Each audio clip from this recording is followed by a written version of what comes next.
Hello बच्चों, welcome back to the R K science classes. मैं हूं रोहित मेहता एंड आप देख रहे हैं आर के साइंस क्लासेस का यूट्यूब चैनल। दोस्तों, ये जो वीडियो है वो 11th बायोलॉजी के बच्चों के लिए है, चाहे वो बायो से संबंधित हों या फिर एग्रीकल्चर की बायो से संबंधित हो। क्लास 11th में सेल हमारा चैप्टर चल रहा है कोशिका जीवन की इकाई। तो ये चैप्टर 11th बायो में भी है और 11th एग्रीकल्चर बायो में भी है, तो दोनों जगह ये चैप्टर काम का है। और वैसे भी ये चैप्टर हमने कहीं ना कहीं सेल के बारे में थोड़ी सी जानकारी हम 8th 9th 7th इन क्लासों में भी लेते हैं, 11th में लेकिन फुल डिटेल में आता है। आज के इस लेक्चर में मैं बात करूंगा कोशिका भित्ति की। अभी तक हमने इस चैप्टर में किसके बारे में देखा था? हमने अभी तक देखा कोशिकाएं कितने प्रकार की होती हैं, कौन कौन से प्रकार हैं। तो हमने देखा था प्रोकैरियोटिक कोशिका, यूकैरियोटिक कोशिका। और यूकैरियोटिक कोशिका दो प्रकार की होती है, कौन कौन सी? Plant cell and animal cell, पादप कोशिका और जंतु कोशिका। प्रोकैरियोटिक और यूकैरियोटिक कोशिकाओं में भी हम अंतर देख चुके हैं और उसी प्रकार से हमने किसमें अंतर देखा? पादप कोशिका और जंतु कोशिका। तो आज मैं स्टार्ट करने जा रहा हूं पहली हेडिंग हमारी, पाठ को अब स्टार्ट कर रहे हैं डीप जाकर। क्या है हमारी पहली हेडिंग? कोशिका भित्ति, सेल वॉल। अब जैसा कि आपको पता है कि सेल वॉल किसमें पाई जाती है और किसमें नहीं, तो हमने पढ़ा था पादप कोशिका और जंतु कोशिका में अंतर देखा था कि पादप कोशिका है उसमें सबसे बाहरी आवरण कौन होता है? कोशिका भित्ति होती है। अगर मैं पादप कोशिका और जंतु कोशिका का अगर मैं चित्र बनाऊं तो ये दो कोशिकाएं हैं और इनको देखकर मैं बता सकता हूं कि कौन सी प्लांट सेल है और कौन सी एनिमल सेल है। प्लांट सेल पर दो आवरण होंगे, जबकि जो एनिमल सेल होगी उस पर केवल एक ही आवरण होता है। ये जो एक आवरण होता है एनिमल सेल पर, इसको हम प्लाज्मा मेम्ब्रेन कहते हैं। क्या नाम दिया है इसको? प्लाज्मा मेम्ब्रेन, या कह दें कोशिका झिल्ली। क्या नाम देंगे? कोशिका झिल्ली। जबकि पादप कोशिका है उस पर आंतरिक आवरण तो वास्तव में क्या होता है? प्लाज्मा मेम्ब्रेन ही होता है। प्लाज्मा मेम्ब्रेन यानी कि कोशिका झिल्ली, या इसको कह सकते हैं कोशिका कला, या इसको प्लाज्मा झिल्ली भी कहा जा सकता है, प्लाज्मा झिल्ली। तो ये सभी इसी कला के, इसी दीवार के नाम हैं। चाहे तो आप इसको कोशिका झिल्ली कह दो, या कोशिका कला कह दो, या प्लाज्मा झिल्ली या प्लाज्मा कला कह दो। तो ये 3-4 जो नाम हैं वो सब इसी के हैं। लेकिन ये दोनों में, यानी कि जंतु कोशिका और पादप कोशिका दोनों में कॉमन है। लेकिन जो प्लांट सेल है इस पर जो सबसे बाहरी आवरण होता है बेटा, ये होता है सेल वॉल, कोशिका भित्ति का, कोशिका भित्ति। यानी कि हम क्या कहेंगे कि जंतु कोशिकाओं में कोशिका भित्ति अनुपस्थित होती है, जबकि पादप कोशिकाओं में यह कोशिका का बाह्य आवरण का निर्माण करती है। क्या कहेंगे? प्लांट कोशिका के सबसे बाहरी आवरण को कोशिका भित्ति, सेल वॉल कहा जाता है। अब इसके खोजकर्ता की बात करूं, अभी डिटेल में नोट करेंगे इसे। इसको सबसे पहले किसने देखा था? तो हमें पता है कि जो रॉबर्ट हुक थे सन 1665 में रॉबर्ट हुक ने सबसे पहले एक मृत कोशिका को देखा था। सबको याद है, यानी कोशिका को देखा था। वो वास्तव में क्या थी? वो वास्तव में कोशिका भित्ति थी। तो पादप कोशिका जो है उसमें कोशिका भित्ति सबसे भारी आवरण होगा। और दूसरी बात, इसके खोजकर्ता कौन होंगे? Robert Hooke. कौन होंगे? Robert Hooke. तो इस चीज को मैं नोट कर देता हूं।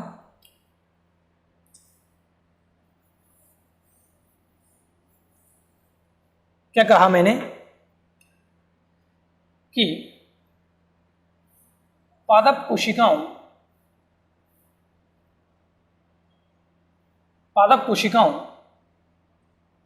का आकार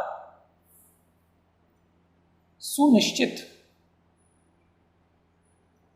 करने के लिए, पादप कोशिकाओं का आकार सुनिश्चित करने के लिए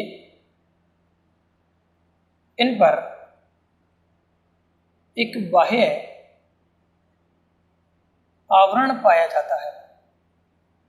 तो इस परिभाषा में इसका काम भी आ गया। किसका? कोशिका भित्ति का। क्या काम है? पादप कोशिकाओं को आकार फिक्स करने के लिए, आकार निश्चित करने के लिए। तो पादप कोशिकाओं का आकार सुनिश्चित करने के लिए इन पर एक बाह्य आवरण पाया जाता है जिसे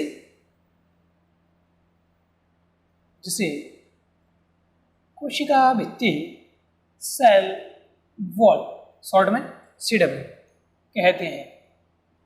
ये तो हो गई परिभाषा। दूसरी बात क्या लिखेंगे, यह केवल प्लांट सेल्स में पाई जाती है या उपस्थित होती है। ये केवल किस में मिलेगी बेटा, तो ये मिलेगी केवल पादप कोशिकाओं में। किस में नहीं मिलेगी, तो ये एनिमल सेल यानी कि जंतु कोशिकाओं में नहीं पाई जाती है। तो सेल वॉल किसका लक्षण है, सेल वॉल की उपस्थिति। अगर आपसे कोई प्रश्न पूछा जाए, किसी ने आपसे प्रश्न पूछा कि एक कोशिका है जिस पर कोशिका भित्ति नहीं है, तो यह कोशिका किसकी हो सकती है, तो हमारा आंसर होगा ये कोशिका जंतु की हो सकती है। किसकी हो सकती है, जंतु। लेकिन एक और चीज ध्यान रखिएगा, मान लीजिए ये मैंने प्लांट सेल बनाई है, ये क्या है, प्लांट सेल, जबकि ये क्या है, एनिमल सेल। ये तो क्या है, एनिमल सेल है, जबकि ये क्या है, हमारे पास प्लांट सेल है। ठीक है, दो आवरण है, दो आवरण देखकर हमने कह दिया कि ये प्लांट सेल है सर। लेकिन क्या मैं इस प्लांट सेल की जो बाहरी आवरण है, जिसे हम कोशिका भित्ति कहते हैं, क्या मैं इसको हटा सकता हूं, तो हमारा आंसर होगा बिल्कुल सर हटा सकते हैं। अब इसमें क्या डिफरेंस रहा, अब एनिमल सेल और प्लांट सेल देखने पर एक जैसी लग रही है, तो इसको अब प्लांट सेल नहीं बल्कि अब इसको नाम दिया जाएगा प्रोटोप्लास्ट। क्या कहा, अब इसको नाम दिया जाएगा प्रोटोप्लास्ट। हिंदी में बात करें तो जीव द्रव्यक, प्रोटोप्लास्ट। किसे कहेंगे सर प्रोटोप्लास्ट, कोशिका भित्ति रहित पादप कोशिका को। मैं नोट कर देता हूं,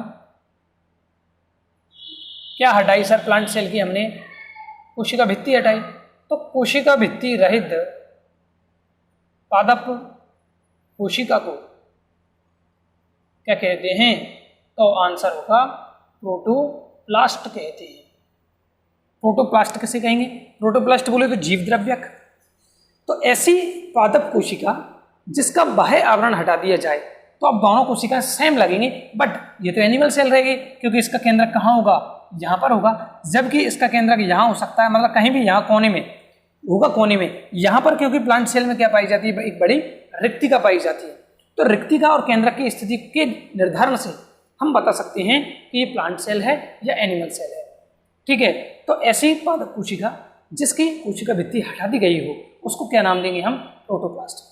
उसको क्या नाम देंगे, प्रोटोप्लास्ट। आगे चलते हैं, सबसे पहले इसका स्क्रीनशॉट लें, इसको नोट करें कि कोशिका भित्ति रहित पादप कोशिका को क्या नाम देंगे, प्रोटोप्लास्ट। अब इसकी तो हम कोशिका भित्ति हटा ही नहीं सकते, क्यों, क्योंकि इस पर है ही नहीं। क्या मेरे पास कोशिका भित्ति है, नहीं है, हमारे पास केवल क्या है, हमारे पास सीधी कोशिका झिल्ली है। आगे चलते हैं, और क्या बात करेंगे इसमें, कुछ फेमस एग्जाम्पल हैं कोशिका भित्ति के लिए, जैसे कि कवक यानी कि फंजाई। याद होगा आपको, RH व्हिटेकर 1969 क्या कहा था, समस्त सजीवों को 5 जगतों में बांटा था। किसने, RH व्हिटेकर। कौन कौन से, Monera, protista, fungi, Monera, protista, fungi, Plantae, Animalia. ये 5 जगत अवधारणा किसके द्वारा दी गई थी, RH व्हिटेकर के अनुसार। इससे पहले भी 4 जगत अवधारणा, त्रिजगत यानी कि 3 जगत अवधारणा, द्विजगत अवधारणा, ये सारी भी दी गई थी। तो कवक फंजाई में सेल वॉल किसकी बनी होगी बेटा, काइटिन की। वेरी इंपॉर्टेंट क्वेश्चन, इसको इंपॉर्टेंट याद रखना है हमें कि कवक की जो कोशिका भित्ति है ये काइटिन की बनी हो सकती है, होती है, हो सकती है नहीं, होती है, या फिर इसको हम कह सकते हैं कवक सेल्यूलोज। कवक सेल्यूलोज, ध्यान देना, अगर काइटिन ऑप्शन में है तो ये नहीं होगा, लेकिन अगर काइटिन नहीं है तो वहां पर हमें ऑप्शन मिलेगा क्या, कवक सेल्यूलोज। अब कवक सेल्यूलोज का मतलब सेल्यूलोज अकेला नहीं है, ऐसा सेल्यूलोज जो कवक में पाया जाता है, ऐसा सेल्यूलोज जो कवक में पाया जाता है उसको कहेंगे कवक सेल्यूलोज। तो अगर काइटिन नहीं है तो कंफ्यूज नहीं होना कि कवक की कोशिका भित्ति तो काइटिन की बनी होती है और यहाँ पर काइटिन तो ऑप्शन में है ही नहीं, तो बेटा क्या मिल जाएगा तुम्हें, कवक सेल्यूलोज जरूर मिलेगा वहां। वैसे ज़्यादातर एग्जाम्पल में यही पूछा जाता है, और ये क्वेश्चन पता नहीं कितने एग्जाम्स में पूछा जा चुका है, और फिर भी पूछने के बहुत चांसेस होते हैं। तो कवक की कोशिका भित्ति काइटिन की बनी होती है। इसी प्रकार से पादप प्लांट्स में सेल वॉल किसकी बनी होगी? तो यहाँ हमारा आंसर होगा सेल्यूलोज। किसकी बनी होगी? सेल्यूलोज की। इसी प्रकार से अगर जीवाणुओं की बात करें जो मोनेरा जगत में आते हैं, तो उनकी पेप्टाइडोग्लाइकॉन की बनी होती है। हालांकि बात करेंगे, आगे बात करेंगे इनकी। तो ये हो गई हमारी थोड़ी सी इंफॉर्मेशन किसके लिए? कोशिका भित्ति के लिए। आगे बात करते हैं इसके कैरेक्टर की, कि जो सबसे बाहरी आवरण है जो पादप कोशिकाओं पर पाया जाता है, ध्यान से सुनिएगा, यह है यानी कि कोशिका भित्ति प्लांट सेल्स में पाया जाने वाला सबसे बाहरी आवरण है। क्या है? सबसे बाहरी आवरण है। जबकि जो हमारे पास दूसरे प्रकार की सेल्स हैं, जबकि एनिमल सेल्स में प्लांट कोशिकाओं में सबसे बाहर कौन पाया जाएगा? कोशिका भित्ति। जबकि एनिमल सेल, अब एनिमल सेल के पास बेटा कोशिका भित्ति तो है ही नहीं, तो क्या होगी उसके पास सबसे बाहरी आवरण के रूप में? तो जबकि एनिमल सेल में सबसे बाहरी आवरण के रूप में क्या पाई जाती है? सेल मेम्ब्रेन, या फिर क्या लिख दें? प्लाज्मा मेम्ब्रेन लिख दो। प्लाज्मा मेम्ब्रेन होती है। तो यह का मतलब क्या है? Cell wall. Cell wall plant कोशिकाओं में पाए जाने वाला सबसे बाहरी आवरण है। जबकि अगर बात करें एनिमल सेल्स में, तो एनिमल सेल्स में सबसे बाहरी आवरण के रूप में क्या होगी? प्लाज्मा मेम्ब्रेन यानी कि कोशिका झिल्ली। तो कोशिका भित्ति तो पादप कोशिकाओं का सबसे बाहरी आवरण है। जबकि अगर जंतु कोशिकाओं की मैं बात करूं तो वहां पर कोशिका भित्ति होगी ही नहीं, तो क्या होगी? कोशिका झिल्ली होगी। क्या होगी? कोशिका झिल्ली। अगली बात करें तो जो सेल वॉल है यह एक पारगम्य झिल्ली है, यानी कि पारगम्य का मतलब समझते हो, इसके आर पार कुछ पदार्थ जा सकते हैं। इसके आर पार पदार्थ जा सकते हैं, उसको कहते हैं हम परमिएबल, पारगम्य। तो सेल वॉल एक पारगम्य परमिएबल, सेल वॉल क्या है? एक पारगम्य परमिएबल क्या है? झिल्ली है या आवरण है। सेल वॉल एक पारगम्य आवरण है, परमिएबल, यानी कि इसके द्वारा या इसमें से होकर पदार्थों का आवागमन, यानी कि पदार्थ आ भी सकते हैं और बाहर जा भी सकते हैं, अंदर भी आ सकते हैं, बाहर भी जा सकते हैं। तो सेल वॉल एक पारगम्य आवरण है। ये तो हुई थोड़ी सी बात। पहले इसका स्क्रीनशॉट ले लें, फिर आगे चलते हैं कि इसमें वास्तव में कोशिका भित्ति है वो कितने आवरणों से, कितनी परतों से मिलकर बनी होती है। स्क्रीनशॉट ले लें। हो गया? तो चलिए अब आगे बात करते हैं। पढ़ रहे हैं हम कोशिका, और कोशिका वाले चैप्टर में हम पढ़ रहे हैं कोशिका भित्ति, सेल वॉल। अब देखिए कि जो कोशिका भित्ति है, सेल वॉल में 4 आवरण या परत पाए जाते हैं। तो जो सेल वॉल है बेटा, सेल वॉल वास्तव में 4 परतों से मिलकर बनी होती है। कितनी परतें? 4। अब देखिए किसी किसी बुक में आपको मिलेंगे केवल और केवल 3, किसी किसी बुक में क्या मिलेंगे? 3, लेकिन किसी बुक में क्या मिलेंगे? 4। तो मैं 4 पढ़ रहा हूँ, कहाँ गई एक? 3 क्यों है उसके बारे में आगे बात करते हैं। तो सबसे पहले मैं नाम बताता हूँ 4 कौन कौन सी। सबसे पहले है हमारे पास मिडिल लैमेला, मध्य पटलिका। क्या है सबसे पहले हमारे पास? मध्य पटलिका, मिडिल लैमेला। मध्य पटलिका के ऊपर की ओर पाई जाती है प्राथमिक भित्ति। क्या पाई जाती है? प्राथमिक भित्ति, प्राइमरी वॉल। इसी प्रकार प्राथमिक भित्ति के ऊपर की ओर पाई जाएगी द्वितीयक भित्ति, जिसे नाम दिया जाएगा सेकेंडरी वॉल, और चौथी होगी हमारे पास तृतीयक भित्ति, जिसे टर्शरी क्या कहा जाता है? टर्शरी वॉल कहा जाएगा। तो कोशिका भित्ति शेल वॉल जो है उसमें 4 आवरण पाए जाते हैं। सबसे पहला आवरण क्या होगा? मिडिल लेमिला, उसके बाद primary wall, secondary wall, tertiary wall. तो ये 4 परतें हैं। अब देखिए जो टर्सरी वॉल है यानी कि जो तृतीयक भित्ति है किसकी? कोशिका भित्ति की, यह सभी पौधों में नहीं पाई जाती। यह जंतु कोशिकाओं में तो कोशिका भित्ति है ही नहीं, तो सवाल ही नहीं उठता जंतु कोशिकाओं के लिए। तो लेकिन पादप कोशिकाओं में हर एक पादप कोशिका में या हर एक पादप में या हर एक पादप की कोशिका भित्ति में तृतीयक भित्ति उपस्थित हो यह अनिवार्य नहीं है। तो जो बुक 4 बताती हैं वो ये हैं। जो बुक 3 बताती हैं उनमें क्या मिलेगी? सबसे पहले मध्य पटलिका, मिडिल लेमिला, उसके बाद प्राइमरी वॉल और लास्ट मिलेगी सेकेंडरी वॉल। उसमें टर्सरी वॉल के बारे में जानकारी नहीं होगी, इसलिए ध्यान दें। वास्तव में 4 हैं। कौन सी है चौथी? तृतीयक वॉल। तृतीयक वॉल या तृतीयक भित्ति, टर्सरी वॉल। सबसे पहले हम बात करेंगे मध्य पटलिका के बारे में, या फिर इसको ऊपर ही डाल देते हैं हेडिंग। सबसे पहले हम बात करेंगे किसके बारे में? मध्य पटलिका के बारे में, मिडिल लेमिना। अब देखिए, मान लीजिए ये कोई कोशिका भित्ति है या कह दूं मैं इसको प्लांट सेल है। तो आपको पता होगा कक्षा 9th में आपने पढ़ा है कि जो पादप कोशिकाएं होती है उनमें कोशिका पट्ट विधि से कोशिका विभाजन पाया जाता है। यानी कि यहाँ पर एक पट्ट का निर्माण होना प्रारंभ होता है। याद कीजिए, कोशिका पट्ट के द्वारा विभाजन होता है किसमें? कोशिका पट्ट विधि द्वारा प्लांट सेल में। और इसके बाद हमारे जो एनिमल सेल होती है उसमें कौन सी विधि? खांच या विदलन।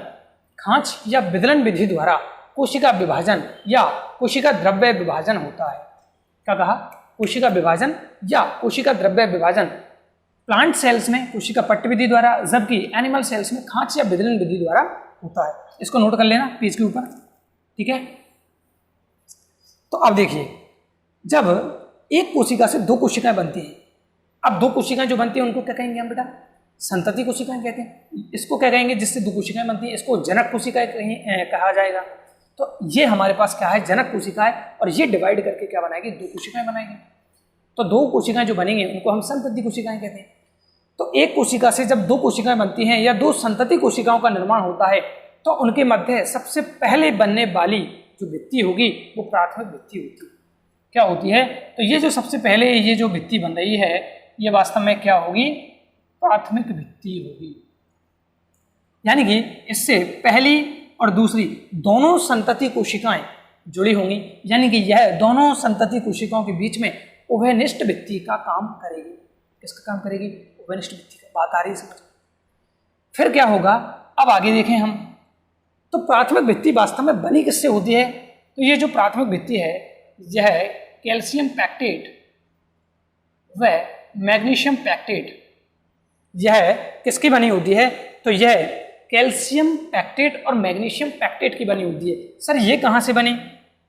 तो इनका निर्माण किससे होता है? इनका निर्माण गोल्जी काय द्वारा किया जाता है।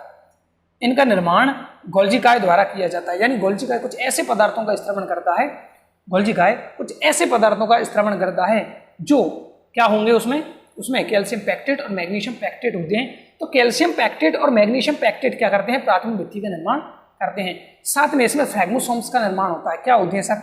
जो हमारे पास कोशिकाओं में क्या पाई जाती है? Endoplasmic reticulum. एंडोप्लाज्मिक रेटिकुलम अंतः प्रद्रव्य जालिका, इसके टुकड़ों को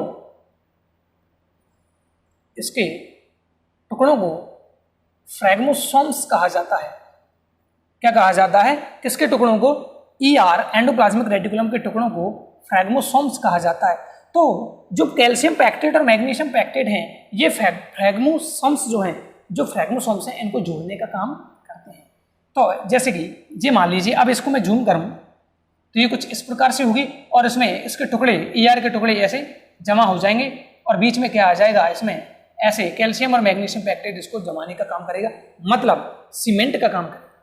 किसका काम करेगा? सीमेंट का। अब और इसके बारे में एक और बात है कि जो प्राथमिक भित्ति है इसको पैक्टिनेज एंजाइम, कौन सा एंजाइम,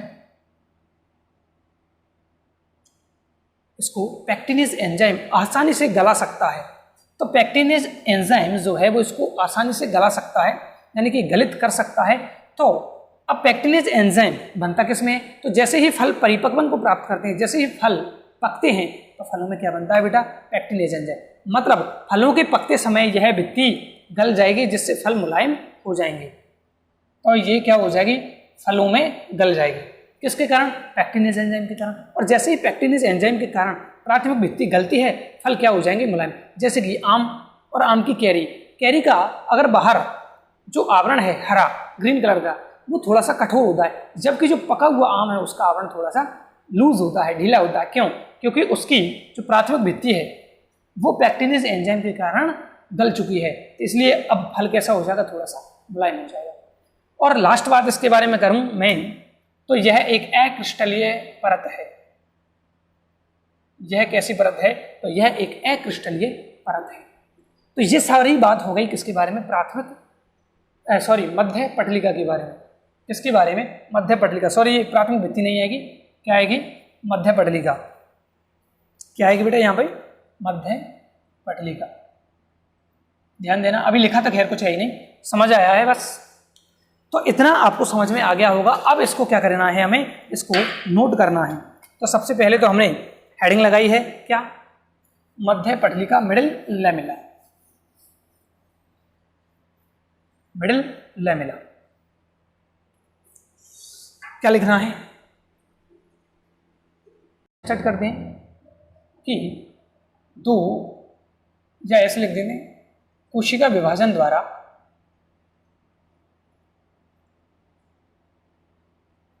बनने वाली दो संतति कोशिकाओं में, कोशिका विभाजन से कितनी कोशिकाएं बनती हैं, तो दो संतति कोशिकाएं बनती हैं। तो कोशिका विभाजन द्वारा बनने वाली दो संतति कोशिकाओं में किसके रूप में, उभयनिष्ठ भित्ति के रूप में किसका निर्माण होगा, मध्य पटलिका का निर्माण होता है। तो कोशिकाओं के मध्य कर दें, या तो के मध्य बनने वाली प्रथम भित्ति को क्या कहा जाता है, मध्य पटलिका, मिडिल लैमेला कहा जाता है। सिंपल सा क्वेश्चन बनता है कि कोशिका विभाजन के बाद पादप कोशिकाओं में, पादप कोशिकाओं की बात कर रहे हैं, कोशिका विभाजन के बाद पादप कोशिकाओं में सबसे पहले बनने वाली जो भित्ति होगी वो कौन सी होगी, तो हमारे पास आंसर होगा मध्य पटलिका। क्या आंसर होगा, मध्य पटलिका। यह दोनों संतति कोशिकाओं के मध्य की, यह दोनों संतति कोशिकाओं के मध्य की साझा यानी कि उभयनिष्ठ भित्ति होती है। कैसी भित्ति होती है, साझा भित्ति होती है। किसके के बीच की, तो दोनों संतति जो कोशिकाएं हैं उनके मध्य की साझा भित्ति होती है। अगले पॉइंट की बात करते हैं। यह कैल्शियम पैक्टेट व मैग्नीशियम पैक्टेट की बनी होती है। तो जो मध्य पटलिका है बेटा, उसमें एक तो मिलेगा कैल्शियम का पैक्टेट और दूसरा मिलेगा मैग्नीशियम का पैक्टेट। यानी कि मध्य पटलिका का निर्माण कैल्शियम और मैग्नीशियम के पैक्टेटों द्वारा होता है। क्या मिलेंगे, कैल्शियम और मैग्नीशियम के पैक्टेट। जो अभी हम तीनों चारों भित्तियां पढ़ेंगे जो कोशिका भित्ति में पाई जाती है, इन सबका जो संगठन है वो सबका अलग अलग है, इसलिए इनको याद करना बहुत जरूरी है। फिर क्या लिखना है, यह अक्रिस्टलीय परत है। और लास्ट क्या लिखना है, फलों के पकते समय या फलों के पकने पर क्या लिखना है, अब मध्य पटलिका, मध्य पटलिका, फलों के पकने पर मध्य पटलिका पैक्टिनेज एंजाइम द्वारा, पैक्टिनेज एंजाइम द्वारा घुलित हो जाती है, घुलित हो जाती है। अब जिससे क्या होगा, तो जिससे फल मुलायम हो जाते हैं, फल मुलायम हो जाए या फलों की भित्ति मुलायम हो जाती है। अब ये जो शब्द आया है बेटा पैक्टिनेज एंजाइम, ये हमारे 11वीं की बुक में नहीं है, आपको कहीं पढ़ने के लिए नहीं मिलेगा। फिर कह रहा हूँ ये जो पैक्टिनेज एंजाइम शब्द आया है ये आपको कहीं नहीं मिलेगा, 11वीं में भी नहीं मिलेगा, 12वीं में भी नहीं मिलेगा। तो ये बड़े लेवल की बुक से मैं लाया। तो फलों के पकने पर मध्य पटलिका पैक्टिनेज एंजाइम द्वारा क्या हो जाएगी, घुलित हो जाएगी, यानी इसको पैक्टिनेज एंजाइम द्वारा घुल दिया जाएगा। घुलने के बाद क्या हो जाएगा, फल मुलायम हो जाता है। तो ये होती है हमारी पहली परत किसके बारे में, मध्य पटलिका। अब चलते हैं हम अब हमारी आज की सेकंड हेडिंग मध्य पटलिका। अब कोशिका भित्ति में 4 आवरण है, तो दूसरा आवरण कौन सा होगा बेटा, प्राथमिक भित्ति। प्राथमिक भित्ति, प्राइमरी वॉल। सेकंड आवरण क्या है, प्राइमरी वॉल। अब देखिए मान लीजिए ये हमारे पास है मध्य पटलिका, ये मान लीजिए क्या है हमारे पास मध्य पटलिका। तो मध्य पटलिका के अब दोनों कोशिकाएं, मान लीजिए ये एक कोशिका है इधर और ये दूसरी कोशिका है, तो इस मध्य पटलिका के दोनों साइड क्या होता है, दोनों ही साइड में भित्ति का निर्माण होता है। किसके साइड, जैसे मान लीजिए इसके ऊपर भी एक कोशिका बन रही है और इसके नीचे भी एक कोशिका बन रही है, तो ये उभयनिष्ठ भित्ति हो गई। तो इसके ऊपर और इसके नीचे दोनों साइड दोनों कोशिकाओं में किसका निर्माण होता है, प्राथमिक भित्ति का निर्माण होता है। तो यानी कि इसके ऊपर भी और इसके नीचे भी, और ये क्या है, ये है हमारे पास मध्य पटलिका। तो मध्य पटलिका के दोनों ओर कुछ पदार्थों का जमाव होता है, जिसमें कि सेल्यूलोज, हेमीसेल्यूलोज आदि पदार्थ मुख्यतः पाए जाते हैं। ये मिलकर किसका निर्माण करते हैं, तो आंसर होगा हमारे पास प्राथमिक भित्ति। तो इसमें क्या लिखेंगे हम कि मध्य पटलिका के ऊपर, दोनों साइड में हो रहा है, कहाँ हो रहा है, दोनों साइड में, कि मध्य पटलिका के ऊपर अनेक पदार्थों के जमा होने से,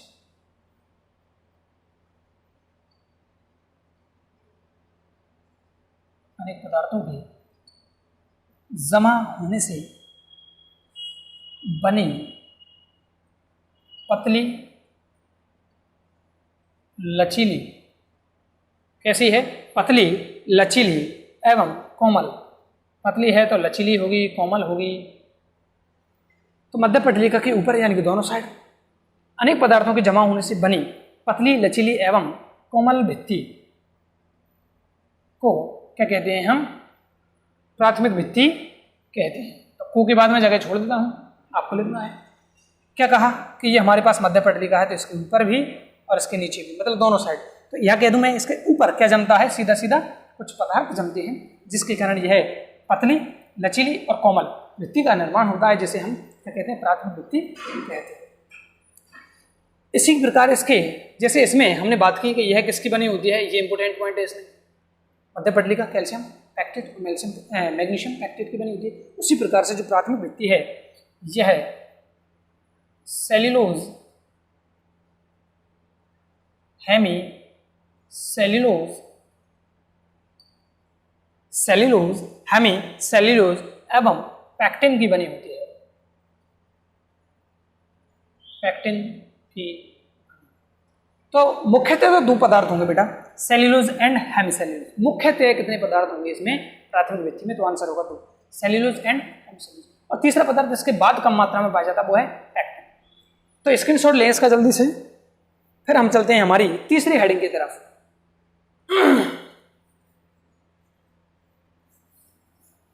और तीसरी हेडिंग क्या है, तीसरी हेडिंग है हमारे पास द्वितीयक भित्ति। कौन सी भित्ति, द्वितीयक भित्ति।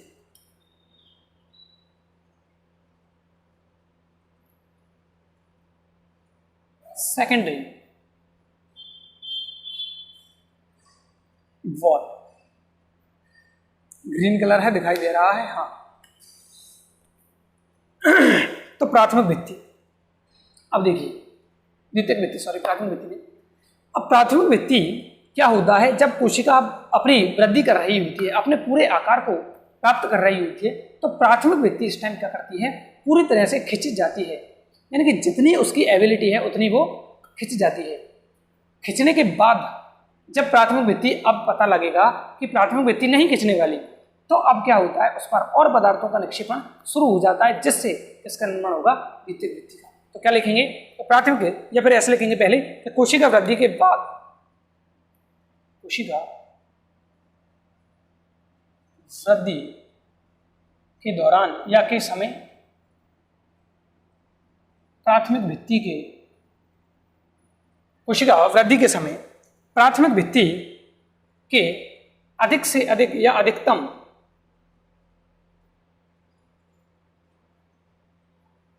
खिंच जाने के बाद, यानी कि कोशिका वृद्धि कर चुकी है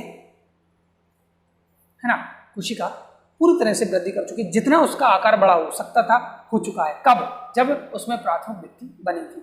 अब प्राथमिक भित्ति बनने के टाइम वो खिंच चुकी है, तो अब क्या बनेगी, दूसरी भित्ति बनेगी। तो कोशिका वृद्धि के समय, कोशिका वृद्धि के समय प्राथमिक भित्ति के अधिकतम खिंच जाने के बाद उस पर किस पर, तो बात कर रहे हैं हम प्राथमिक भित्ति पर, उस पर कुछ और पदार्थों का निक्षेपण, यानी कि जमाव, निक्षेपण होता है, यानी कि उस पर कुछ और पदार्थ दोनों साइड, दोनों कोशिकाओं में जमने लग जाते हैं, यानी कि पदार्थों का निक्षेपण होने लगता है या होता है, जो अब जिनसे क्या होगा, जो मिलकर क्या बनाएंगे, जो मिलकर द्वितीयक भित्ति, सेकेंडरी वॉल का निर्माण करते हैं। तो क्या हो रहा है बेटा, ये मिडिल लेमिला है, मध्य पटलिका, इसके ऊपर प्राइमरी वॉल बनेगी, प्राइमरी वॉल के ऊपर सेकेंडरी वॉल बनेगी। हालांकि अच्छा चित्र नहीं है, और बना देते हैं बढ़िया सा। मान लो ये कोई कोशिका है, तो यहाँ पर पहले तो क्या बनेगी, मध्य पटलिका, मिडिल लेमिला, फिर इसके ऊपर कुछ पदार्थों का निक्षेपण हो जाएगा, इस साइड भी और इस साइड भी। इसको क्या नाम देंगे हम, प्राथमिक भित्ति। फिर प्राथमिक भित्ति, अब कोशिका प्राथमिक भित्ति के टाइम दोनों कोशिकाएं अपनी अधिकतम वृद्धि के समय खिंच जाती है प्राथमिक भित्ति। अब इसको क्या नाम देंगे हम, इसको कहेंगे बेटा हम द्वितीयक भित्ति। अब किसी पदार्थ में तृतीयक भित्ति बन सकती है किसी कोशिका में, और जबकि किसी कोशिका में तृतीयक भित्ति नहीं बनती है। तो समझ में आ गई होगी बात। सबसे नीचे कौन होगी या सबसे बीच में कौन होगी, मध्य पटलिका होगी, क्योंकि सबसे पहले बनी थी, तो जो मिलकर द्वितीयक भित्ति का निर्माण करते हैं। अब जिस प्रकार से प्राथमिक जो हमारी मध्य पटलिका थी उसमें कैल्शियम और मैग्नीशियम की पैक्टेट थी, याद है। प्राथमिक भित्ति जो थी उसमें सेल्यूलोज था, हेमीसेल्यूलोज था, पैक्टिन था। इसी प्रकार इसमें क्या होगा, तो इसमें हम बात करते हैं तो द्वितीयक भित्ति बेटा लिग्निन, सुवेरिन, लिग्निन, सुवेरिन एवं क्यूटीन आदि उपस्थित होते हैं। लेकिन मुख्यतः तो बेटा कौन होंगे, तो मुख्यतः होंगे सेल्यूलोज एंड हेमीसेल्यूलोज। तो यानी कि सर क्या हुआ बात, तो प्राथमिक भित्ति कह दो या द्वितीयक भित्ति कह दो, दोनों ही सेल्यूलोज और हेमीसेल्यूलोज से बनी है। प्राथमिक भित्ति में क्या था, साथ में पैक्टिन था, जबकि यहाँ पर सेल्यूलोज और हेमीसेल्यूलोज तो है, पैक्टिन भी कहाँ है, पैक्टिन नहीं है इसमें। इसमें कौन मिलेगा, लिग्निन, सुवेरिन, क्यूटीन, लिग्निन, सुवेरिन, क्यूटीन, ये पदार्थ भी इसमें पाए जाएंगे। तो ये होती है हमारी द्वितीयक भित्ति। और अब लास्ट बचती है हमारे पास क्या, तृतीयक भित्ति, टर्शरी। तृतीयक भित्ति, टर्शरी